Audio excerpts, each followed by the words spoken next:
आज के क्लास में आप सभी का स्वागत है। देखिए मेरे हाथ में एनसीईआरटी की बुक है। देखिए यह एनसीईआरटी की बुक है और यह क्लास 6 की बुक है, यानी कक्षा 6 की बुक है। यह हिस्ट्री यानी इतिहास की बुक है या पुस्तक है। इसमें देखिए हेडिंग में लिखा है हमारे अतीत पार्ट 1। इंग्लिश में इसको बोलते हैं आवर पास्ट पार्ट 1। तो इसी पर हम आज चर्चा करेंगे और इसका चैप्टर 4 है। आज जिस चैप्टर को मैं पढ़ाऊंगा वह है चैप्टर 4। और देखिए मैं चैप्टर 4 निकाल लेता हूं और इसमें पृष्ठ संख्या यानी पेज नंबर 34 पेज नंबर आप ओपन कर लीजिए। अगर आपके पास बुक नहीं है तो आप मेरी बात को बहुत ही कंसंट्रेशन के साथ सुनिए, क्योंकि मैं इसमें एक भी लाइन या एक भी शब्द मैं छोड़ता नहीं हूँ और जरूरत होती है तो मैं एक्स्ट्रा बताता हूँ। तो इसलिए आप बिल्कुल पेन पेपर ले लीजिए और मेरी बातों को ध्यान से सुनिए। आज का जो टॉपिक है वह है इतिहासकार ऋग्वेद का अध्ययन कैसे करते हैं, ये मैं आपको बताऊंगा। और देखिए पार्ट 4 है। देखिए ऊपर लिखा गया है एनसीईआरटी हिस्ट्री यानी इतिहास क्लास 6 यानी कक्षा 6 चैप्टर 4 यानी अध्याय 4 और पार्ट 3 है। तो ये बिल्कुल आपको क्लियर हो गया। इस चैप्टर का जो हेडिंग है या शीर्षक है वह है क्या बताती हैं हमें किताबें और खबरें। इसको इंग्लिश में लिखा गया है what books and murals tell us. तो बिल्कुल ये क्लियर है और इस पर हम चर्चा करने जा रहे हैं। मुझे पता है कि जो एनसीईआरटी है ये इंग्लिश और हिंदी दोनों मीडियम में है। मैं एक्सप्लेन यहाँ पर हिंदी मीडियम में ही कर रहा हूँ, लेकिन मुझे इस बात का पूरा ख्याल है कि इंग्लिश मीडियम वाले बच्चे को भी पूरा का पूरा इसका लाभ मिले। इसलिए जहां जरूरत होगी मैं इंग्लिश वर्ड जरूर बोलूंगा, इसलिए कोई समस्या की बात नहीं है। मूल बात है कि विषय वस्तु को समझा जाए, कंसेप्ट को समझा जाए। अब आ जाइए, अब देखिए इस वीडियो का ये पार्ट 4 है, यानी पार्ट 1, 2 रेडी हो चुका है। आप उसे जरूर देखिएगा, उसका लिंक इसके डिस्क्रिप्शन बॉक्स में मिल जाएगा। ये देखिए चैप्टर 4 है। इसका यह अर्थ हुआ कि चैप्टर 1, 2, 3 भी अपलोड हो चुका है और उसका भी लिंक हम डिस्क्रिप्शन बॉक्स में दे देंगे। तो आप कंटिन्यूटी में बने रहिए। अगर अभी तक यूट्यूब डॉक्टर ए.के. ओझा यूट्यूब चैनल को आप सब्सक्राइब नहीं किए हैं तो प्लीज कर लीजिए, क्योंकि इसमें आपका लाभ है, आपके लिए बहुत यूजफुल है। और साथ ही साथ आप अपने दोस्तों को भी शेयर कीजिए, क्योंकि वो भी लाभान्वित हो। इसे लाइक भी कीजिए और कोई आपके मन में बात हो तो उसे कमेंट सेक्शन में लिखना मत भूलिएगा। अब मैं टॉपिक पर आता हूँ। देखिए मैं पढ़ता हूँ इतिहासकार ऋग्वेद का अध्ययन कैसे करते हैं। एक और बात बता दूंगा कि आप बिल्कुल चैनल के साथ बने रहिएगा और बहुत लंबा ही नहीं होगा। इसमें एक बहुत सुंदर स्टोरी भी है इस वस्तु को समझाने के लिए, वह है विश्वामित्र और नदियां। तो मैं वो बताऊंगा तुरंत इसके बाद। तो देखिए इतिहासकार ऋग्वेद का अध्ययन कैसे करते हैं। इतिहासकार ऋग्वेद का अध्ययन यानी स्टडी कैसे करते हैं। तो इसमें आइए, इतिहासकार जो है पुरातत्ववेताओं की तरह ही अतीत के बारे में जानकारी इकट्ठा करते हैं। बता रहा है कि जो इतिहासकार है यानी जो हिस्टोरियंस है, वो जो पुरातत्ववेदा है यानी आर्कियोलॉजिस्ट हैं, उन्हीं की तरह बिल्कुल वो जानकारी को इकट्ठा करते हैं। क्योंकि आर्कियोलॉजिस्ट किसी भी बात को या पुरातत्ववेदा समझने के लिए कई जानकारियों को कलेक्ट करते हैं और फिर कलेक्ट करके उनको आपस में जोड़कर और तब सही कंक्लूजन पर, निष्कर्ष पर पहुंचते हैं। इसी तरीके से इतिहासकार भी करते हैं। तो ये देखिए, और यह चूंकि ऋग्वेद है, यहाँ पर शब्द क्या है, ऋग्वेद। तो जानकारी है कि ऋग्वेद प्राचीनतम यह बुक है, यह प्राचीनतम ग्रंथ है और विश्व के प्राचीनतम ग्रंथों में एक है। और इसकी रचना आपकी पुस्तक में बताई गई है कि लगभग 3500 वर्ष पहले हुई थी। 3500 ईयर्स एगो, लेकिन इससे भी पहले हुई है। लेकिन इस पुस्तक में चूंकि यही लिखा गया है, इसका रचना काल ये भी मैं समझा चुका हूं कि यह 1000 बीसी से, देखिए 1500 बीसी से, सॉरी 1500 बीसी, 1500 बीसी टू ये देखिए 1000 बीसी,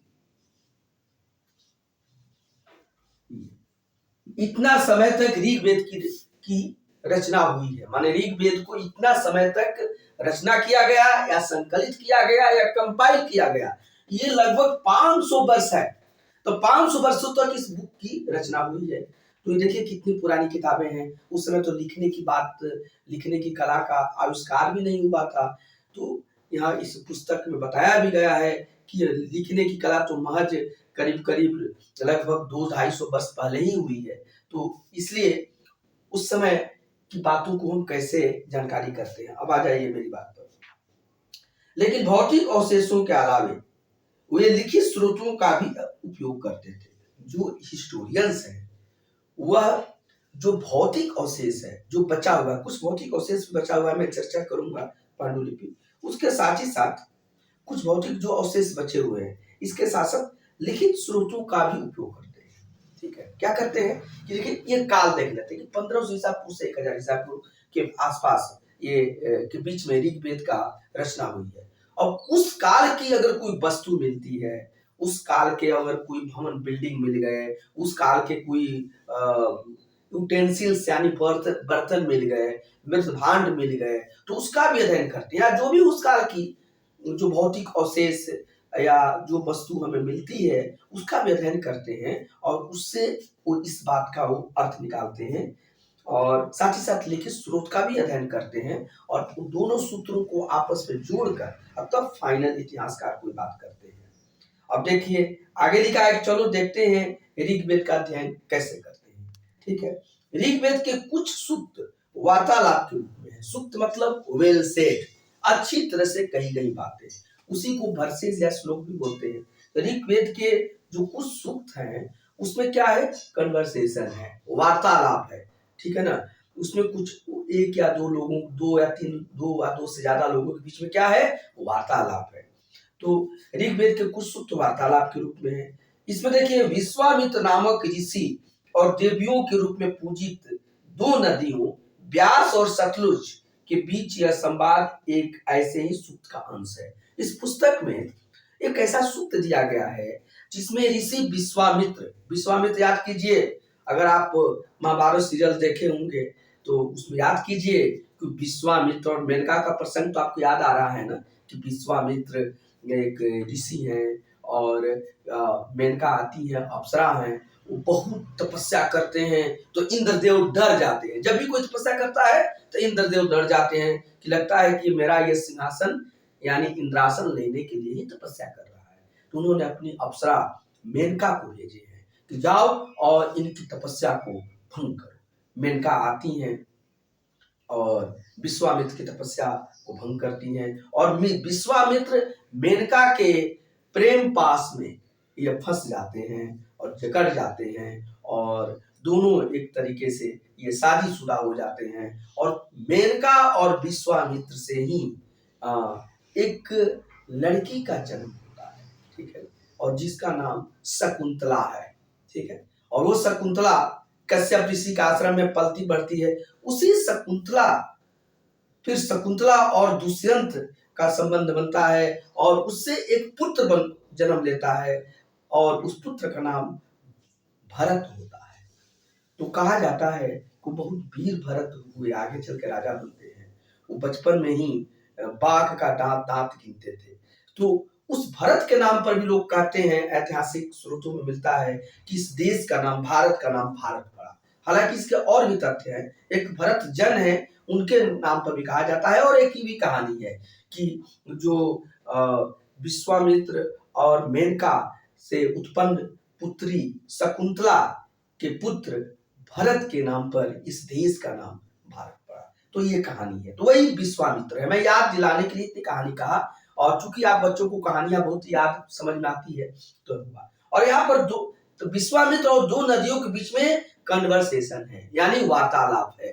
दो नदियां कौन कौन है, एक नदी का नाम ब्यास है जिसे ऋग्वेद में विपाशा बोला गया है, विपाशा। और एक नदी का नाम जो है सतलुज है, उसे ऋग्वेद में सुतुद्री कहा गया है। और ये देखिए ये यहीं पर है, देखिए ये आपको देख लीजिए कि ये सतुद्री, देखिए ये देखिए ये देखिए सतुद्री नदी है, पंजाब एरिया में है, और ये ब्यास नदी है, ठीक है ना। तो ब्यास और सतुद्री यही सप्त संधव प्रदेश है। यहाँ पर सिंधु और उसकी सहायक 5 नदियां हैं, उसी के नाम पर पंजाब जो प्रांत है उसका नाम पंजाब पड़ा। पन का मतलब 5 होता है, आप का मतलब पानी होता है। तो 5 नदियां, सिंधु की 5 सहायक नदियां थी, ठीक है। उसमें आपको याद तो आ ही रहा होगा कि अस्कनी है जिसे चिनाब कहते हैं, रावी है जिसे परुसनी कहते हैं, या इसी तरह से यहाँ पर सतुद्री है जिसे सतलज कहते हैं, विपाशा है जिसे ब्यास कहते हैं। तो ये 5 नदियां यहाँ पर है, और एक झेलम है। तो झेलम के किनारे ही ये आपका युद्ध हुआ था। झेलम को ऋग्वेद में उइतत्सा कहा गया है। इस समय पढ़ा चुका हूँ, सिर्फ आपको यहाँ पर याद दिला रहा हूँ। उसी झेलम नदी के किनारे सिकंदर और पोरस का युद्ध हुआ था, और यूनानी लोग उसको हाइडेस्पिस रिवर को अपने ग्रंथों में लिखे हैं। तो ये 5 नदियां हैं। उन 5 नदियों में से जो 2 नदियां हैं वह आपका ब्यास नदी है यानी विपाशा नदी, और सतलुज यानी सतुद्री रिवर जो है, 2 नदियां और विश्वामित्र के बीच में वार्तालाप है। और हमारे देश में नदियों को बहुत ही पूजा जाता है, पवित्र माना जाता है, और मेन समय पर नदी स्नान होता है, ठीक है। तो ये तो आप सब जानते हैं। तो उसकी जो वार्तालाप है मैं आपको यहाँ पर बताऊंगा। तो अगला जो कहानी है वो विश्वामित्र और नदियां है।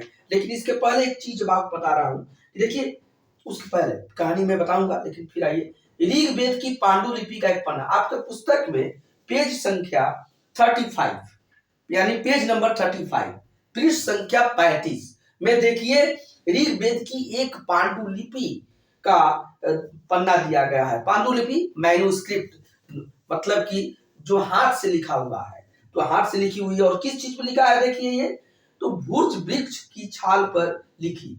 हिमालय के तराई क्षेत्रों में भुर्ज ये पेड़ मिलता था, और उसका जो छाल होता है माने बार्क होता है, उस पर ही यह लिखी गई है। और यह पांडुलिपि पाई कहाँ गई थी, तो यह कश्मीर से पाई गई थी। ये देखिए कश्मीर है, ये कश्मीर है, ये कश्मीर से पाई गई थी। और अभी तो जम्मू कश्मीर में चुनाव भी हो रहे हैं, तो आपको तो बिल्कुल करंट में है। तो कश्मीर से पाई गई थी, कश्मीर ये भारत का मुकुट है। तो कश्मीर से एक पांडुलिपि पाई गई है जो ऋग्वेद की पांडुलिपि है, और यह भुर्ज नामक पेड़ के छाल पर लिखी गई पांडुलिपि है। और पांडुलिपि जनरली छाल पर लिखी कर जाती थी, उसको भोजपत्र वगैरह हम लोग बोलते हैं। लगभग 150 वर्ष पहले ऋग्वेद को सबसे पहली बार छापने के लिए इसका उपयोग किया गया था। मतलब कि 150 बार, लगभग 150 वर्ष पहले, बहुत पहले, आज की बात मैं नहीं कर रहा हूँ, लगभग 150 यानी 150 ईयर्स एगो इस पांडुलिपि को लिखने के लिए किस चीज का प्रयोग किया गया था, तो उस समय यह भुर्ज नामक पेड़ के छाल को प्रयोग किया गया था। उस समय कागज का पर लोग नहीं लिखते थे, इस पर लिखते थे, तो प्रयोग किया गया था। और देख लीजिए इसी के साथ साथ इसी पांडुलिपि को देखकर अंग्रेजी अनुवाद तैयार हुआ। यही जो पांडुलिपि है इसी को देखकर, यानी पांडुलिपि मैन्युस्क्रिप्ट हाथ से लिखा हुआ चीज, तो इसी को लेकर आपका अंग्रेजी का इंग्लिश ट्रांसलेशन भी तैयार हुआ है। और यह पांडुलिपि अभी आपसे मन में आ रहा है, ये क्वेश्चन आ सकता है कि सर ये पांडुलिपि है कहाँ, तो यह पांडुलिपि एट प्रेजेंट वर्तमान में पुणे जो महाराष्ट्र में है, ये देखिए महाराष्ट्र है, तो महाराष्ट्र के पुणे में, ठीक है। और पुणे आजकल का तो एक तरह से वो टेक्निकल हब बन चुका है। तो महाराष्ट्र के पुणे के पुस्तकालय में ये सुरक्षित है। आप कभी जाए वहां पर विजिट करने के लिए, ट्रेवल करने के लिए, तो जरूर इसे आप देखिएगा। और ये देखिए ये पांडुलिपि है, और ये पुस्तक में है, आप जरूर इसे देख लीजिएगा। तो ये पांडुलिपि हो गया। अब आइए कहानी पर, विश्वामित्र और नदियां। जो दूसरी कहानी है वो क्या है, विश्वामित्र और नदियां, ठीक है। विश्वामित्र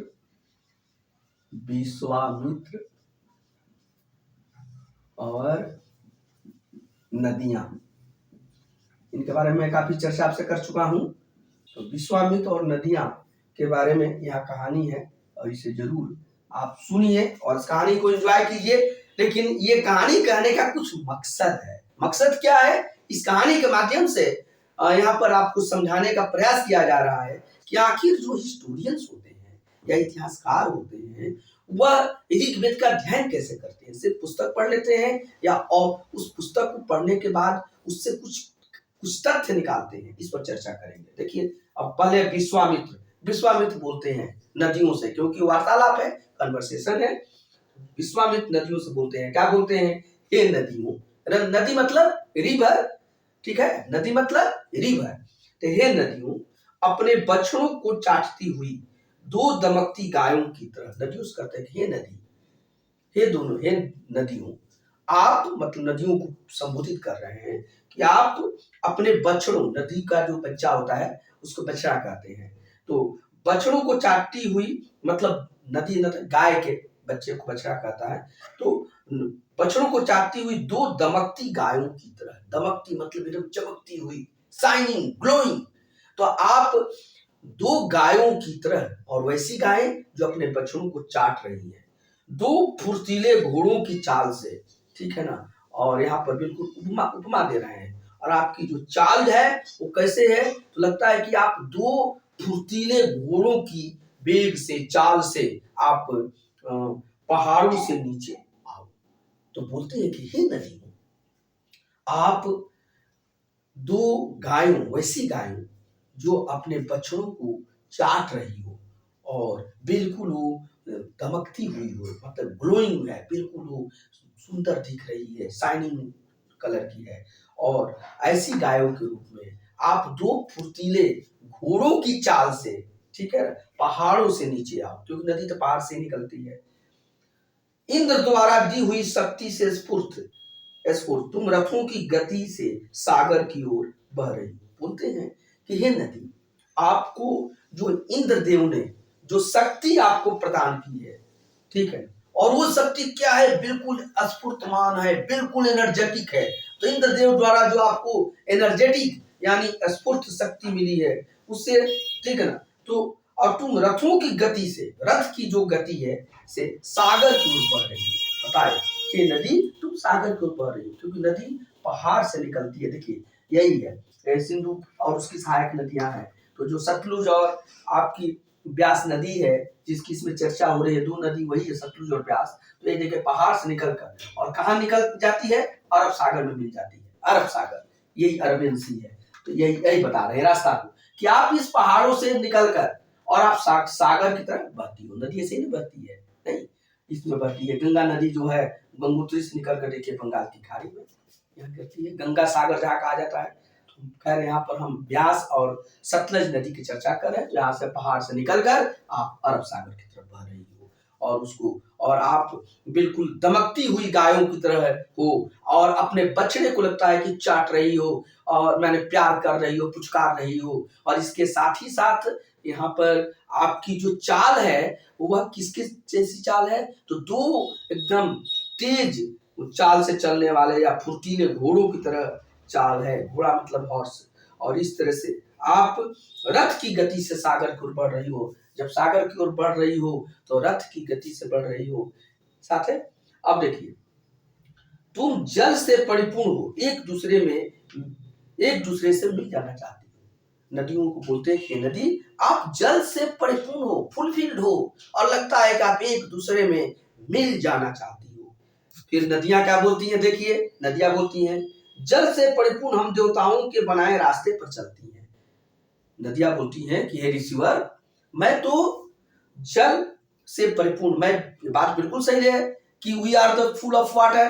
तो हम लोग बिल्कुल जल से भरे हुए हैं और देवताओं द्वारा बनाए रास्तों पर चल रहे हैं। जो देवता लोग, गॉड्स, जो रास्ते बना दिए हैं, जो पाथ बनाए हैं, उसी पाथ पर, उसी रास्ते पर हम चल रहे हैं। एक बार निकलने पर हमें रोका नहीं जा सकता है। नदियां बोलती हैं कि अगर एक बार हम निकल जाते हैं अपने गंतव्य स्थल से, गंतव्य के लिए, तो फिर हमको कोई रोक नहीं सकता है। यानी हमें बहुत वेग होता है। और हे ऋषि, तुम हमसे प्रार्थना क्यों कर रहे हो? नदियां पूछती हैं कि हे ऋषि, हे ऋषिवर, हे संत, आप हमसे क्यों प्रार्थना कर रहे हो? क्यों आप हमसे प्रेयर कर रहे हो? इसका प्रयोजन क्या है? इसका उद्देश्य क्या है?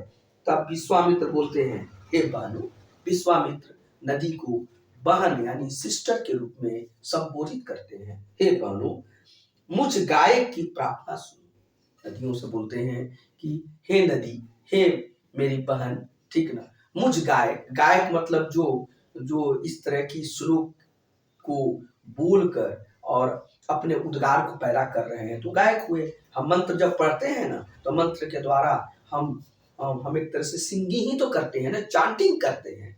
तो हम मेरे जैसे गायक की आप प्रार्थना को, प्रेयर को सुनो। मैं रथों और गाड़ियों सहित बहुत दूर से आया हूँ। बोलते हैं कि मैं रथ और गाड़ियों के साथ मैं बहुत दूर से आया हूँ। हे मेरी बहनों, हे बहन रूपी नदी, और कृपा करके अपने जल को हमारे रथों और गाड़ियों की धुरी के ऊपर न उठाओ ताकि हम आसानी से पार कर सके। नदिया बोली थी ना कि हमारी रफ्तार तो बहुत तेज है। हम जब अपने गंतव्य के लिए, डेस्टिनेशन के लिए चलते हैं तो हमें कोई रोक नहीं सकता है। तो यहाँ पर बोलते हैं कि हे मेरी बहन, नदी रूपी बहन, और आप मेरी प्रार्थना को सुनो। मैं अपने रथ और गाड़ियों के साथ हम लोग बहुत दूर से मैं आ रहा हूं, इसलिए कृपा करके मुझे रास्ता दे दो। मुझे मतलब मेरी रथ और गाड़ियों की जो धुरी होती है, धुरी पर जो चक्का होता है उसमें धुरी होती है सेंटर में, तो उस धुरियों के ऊपर आप जल को मत उठाओ ताकि हम आसानी से पार कर जाए। क्योंकि जब नदी को पार करेंगे तो आप थोड़ा शांत हो जाओ, हमें पार होने दो, अपने जल को हमारे धुरियों से ऊपर मत उठाओ, ठीक है। तब नदिया क्या बोलती है कि हम तुम्हारी प्रार्थना सुनेंगे। नदी बोलती है कि ऋषि, हम तुम्हारी प्रार्थना को सुनेंगे, ठीक है ना, जिससे तुम सब सुरक्षित उस पार जा सको।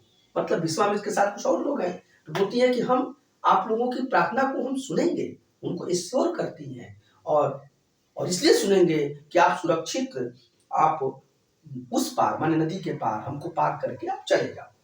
तब इतिहासकार यह बताते हैं कि यह प्रार्थना उस क्षेत्र में रची गई होगी जहां ये नदियां बहती हैं। अब देखिए, ये तो कहानी हो गई। अब कहानी से हिस्टोरियन जो होते हैं एक जासूस की तरह होते हैं, एक डिटेक्टिव होते हैं, वो बहुत बात को सोचते हैं, ठीक ना, या पुरातत्व वेदा भी, आर्कियोलॉजिस्ट भी इसी तरह के काम करते हैं। तो अब इस बात को इतिहासकार कुछ तथ्य को इसमें खोज रहे हैं, फैक्ट खोजेंगे।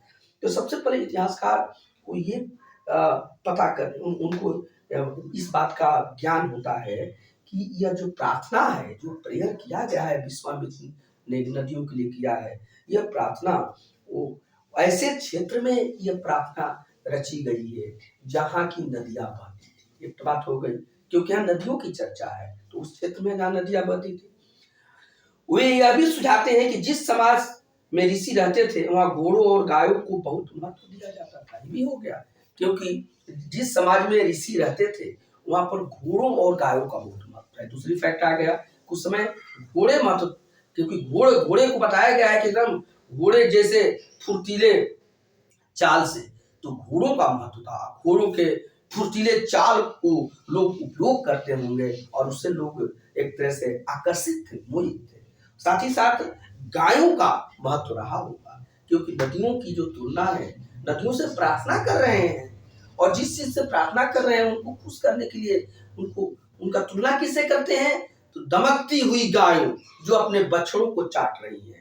तो जिस क्षेत्र में ये प्रार्थना लिखी गई होगी और की गई होगी उस क्षेत्र में नदियां बहती होंगी, वहां घोड़ों और गायों का बहुत महत्व रहा होगा। ये इतिहासकार समझते हैं। साथ ही साथ इसलिए नदियों की तुलना घोड़ों और गायों से की गई, इसीलिए नदी की तुलना घोड़ों और गायों से की गई।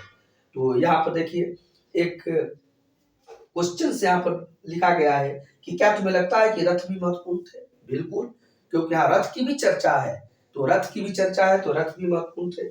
इसके जवाब के लिए कारण बताओ और प्रार्थना की पंक्तियों को दोबारा पढ़कर यह बताओ उनमें परिवहन के लिए किन किन साधनों का उपयोग होता था। तो ये भी कीजिए, दिमाग लगाइए।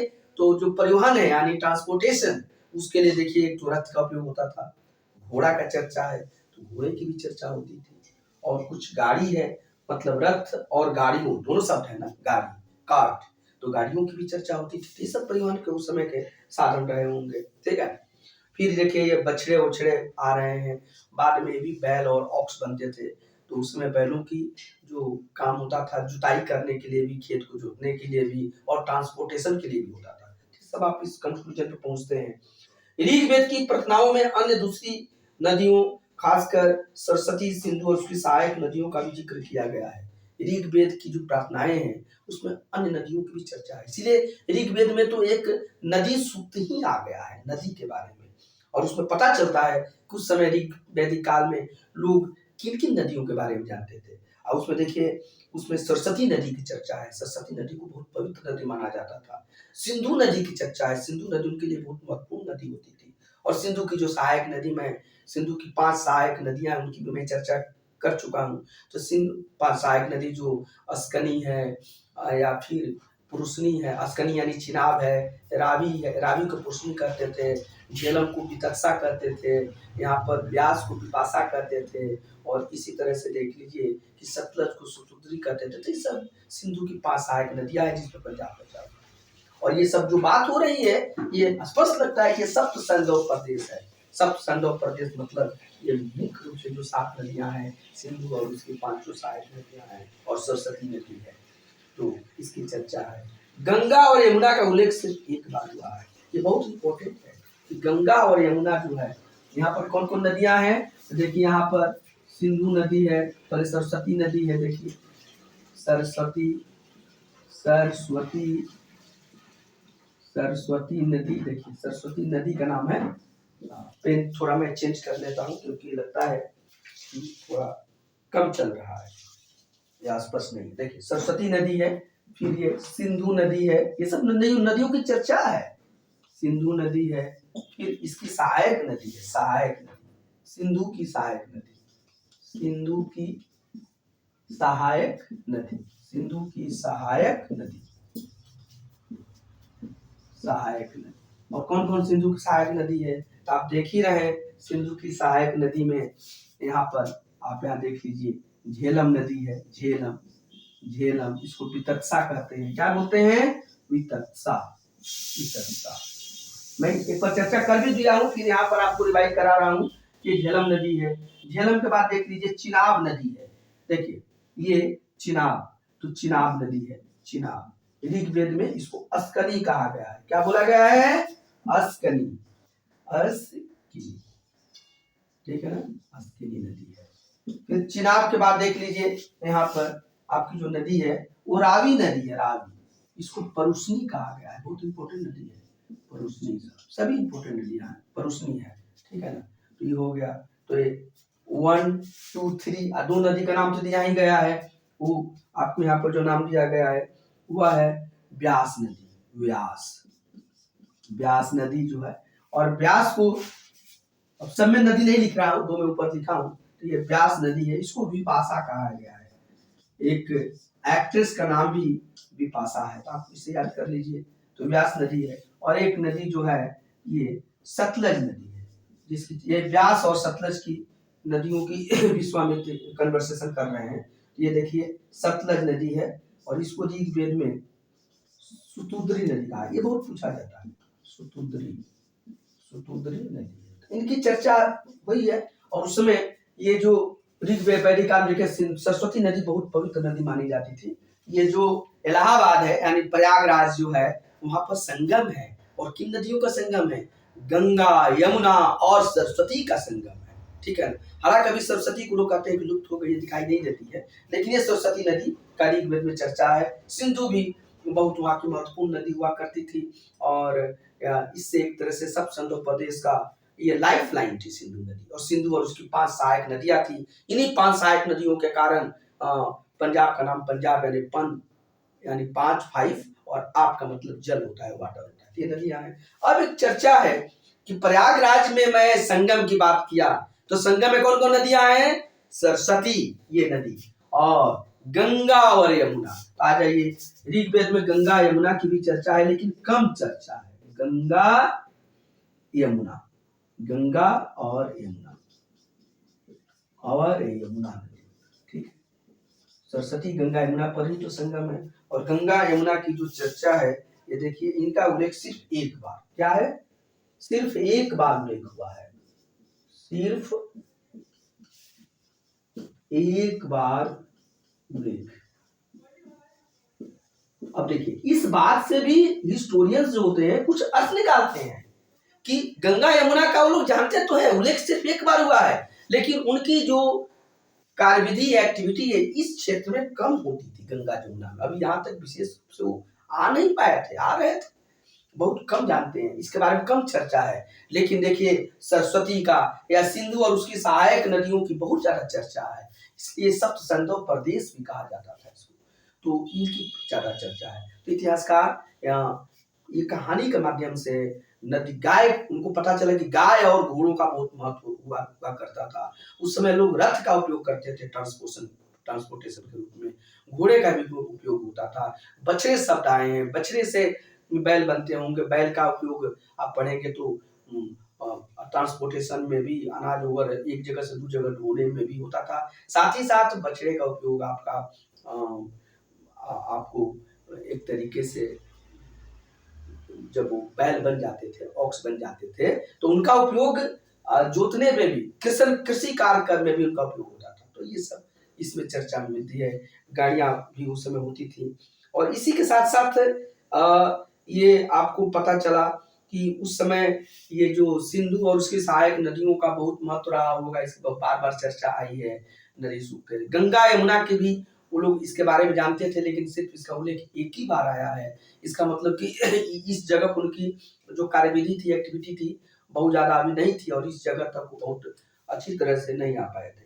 तो ये सब चीजें यहाँ पर हैं, और इसलिए अब यहाँ पर दिखाया गया कि मानचित्र को देखो और ऐसी 5 नदियों की सूची बनाओ जिनके नाम ऋग्वेद में नहीं है। तो ये आपको एक काम है कि जो 5 नदियां हैं अब इस क्षेत्र में उसको देखो कि जो ऋग्वेद में नाम नहीं है।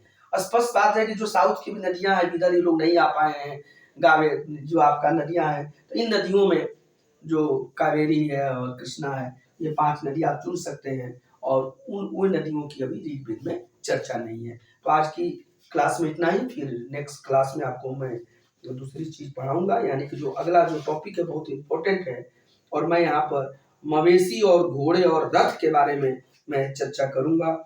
तो और भी काफी है, एक है लोगों की विशेषता बनाने वाले शब्द हैं, तो ये सब चर्चा होगी। आप इस चैनल के साथ बने रहिए। धन्यवाद।